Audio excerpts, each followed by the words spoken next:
জয় শ্রীকৃষ্ণ, জয় শ্রীকৃষ্ণ, রাধে রাধে। বন্ধুরা, আশা করি আপনারা ভগবান ও ঈশ্বরের কৃপায় সকলে ভালো আছেন ও সুস্থ আছেন। বন্ধুরা, গাছ আমাদের যেরকম প্রাণ দান করে, ঠিক সেরকমই এমনই কিছু গাছ আছে যে গাছ আমাদের প্রাণ নিতেও পারে।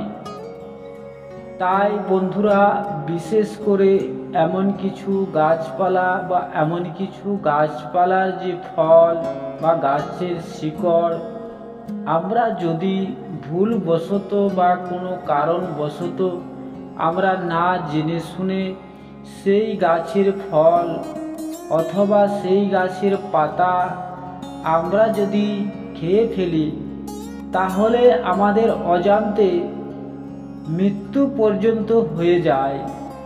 এছাড়া বন্ধুরা, এমন কিছু গাছ আছে, যদি সেই গাছ বা সেই গাছের যে কোনো অংশ যদি কোনো ব্যক্তিকে খাইয়ে দেওয়া হয়, তাহলে সেই ব্যক্তি পাগল পর্যন্ত হয়ে যায়।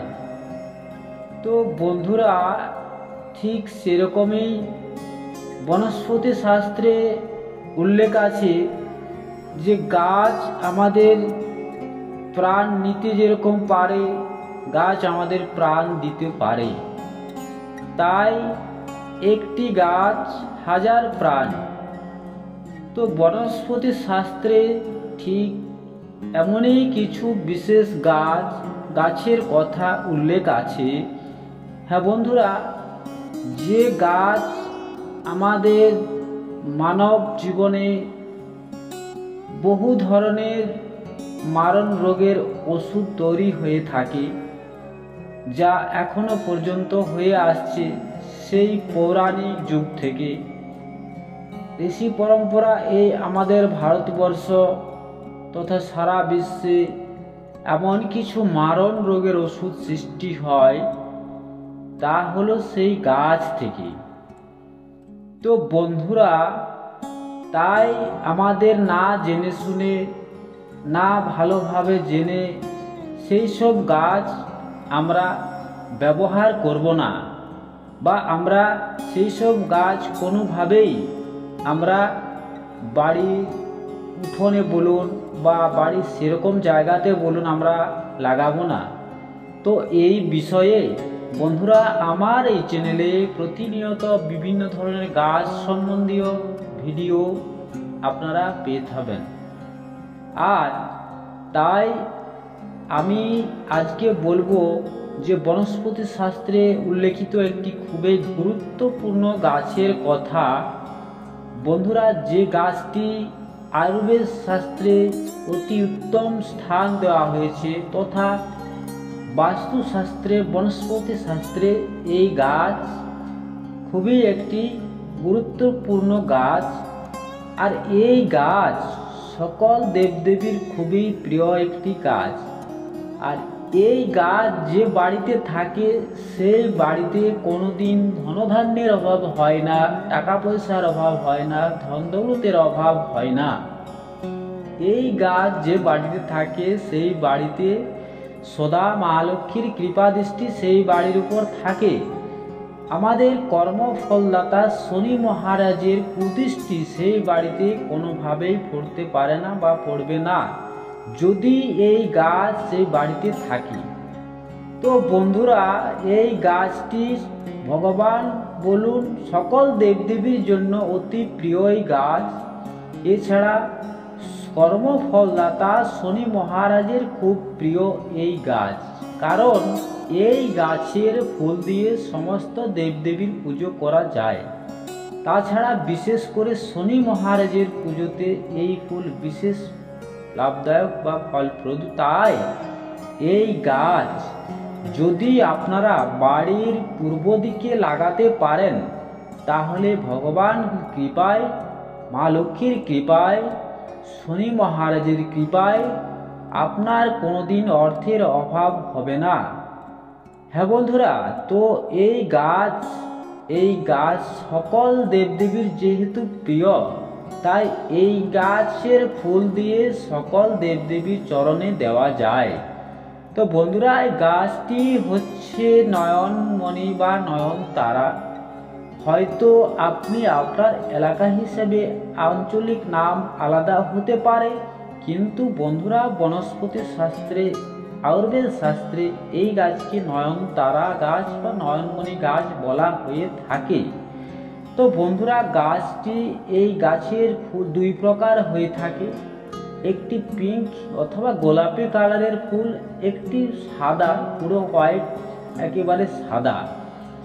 তো বন্ধুরা, এই যে পিঙ্ক কালারের যে ফুল, এই ফুলের কিছু বিশেষ উপায় যদি আপনারা করতে পারেন শনিবার দিন, অর্থাৎ শনিবার দিন শনি মহারাজের দিন, আর এই ফুল দিয়ে যদি আপনারা শনি মহারাজের এই উপায় করতে পারেন, তাহলে কর্মফলদাতা শনি মহারাজ, আপনি যদি আপনার ভুলবশত যদি কোনো কর্ম খারাপ করে থাকেন আপনার অজান্তে, তাহলে শনি মহারাজ তার থেকে আপনাকে মুক্তি দিতে পারে। তো সেটি হচ্ছে বন্ধুরা এই নয়নতারা গাছের ফুল।